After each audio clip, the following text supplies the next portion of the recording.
We hear yelling, and it was, put down the knife, get down, put down the knife. Got a little bit more frantic, then we hear 2 gunshots. First on 2, a man shot and killed by a Portland police officer at the Hoyt Arboretum was covered in blood and came after that officer with a razor knife. Good evening. Thanks for staying with us. Portland's police chief described how the deadly encounter played out yesterday. K2's Dan Tilkin is live at the Justice Center. And Dan, there's a lot that police aren't saying at this point. Right, which is typical in an investigation like this as police try to figure out exactly what happened.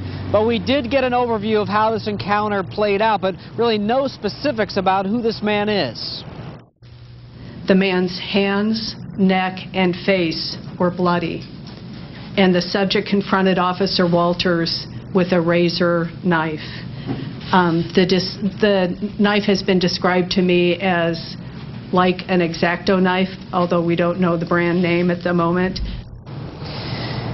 Chief Sizer says the man had been harassing people at the Arboretum, and when Officer Jason Walters arrived, the man emerged bloodied from the bathroom, which is near the office.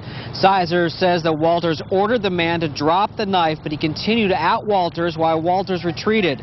But moments later, Walters opened fire, and 2 separate witnesses told K2 they heard 2 shots fired, a pause, and then 2 more shots fired. Now, as you heard Chief Sizer kind of explain, we can explain to you what that knife looked like. She said it was an X-Acto knife or a knife kind of like this, a box cutter with an extendable blade, either that or the X-Acto knife without the retractable blade.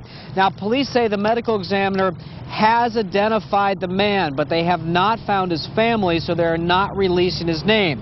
Now, police are not commenting on reports that he was a transient, but a spokesperson for the union tells us that the man was white. Now, we are working on more of what that witness we talked to, what he had to say. We're working on that. We'll have it for you tonight at 6 o'clock. Dan Tilkin, K2 News.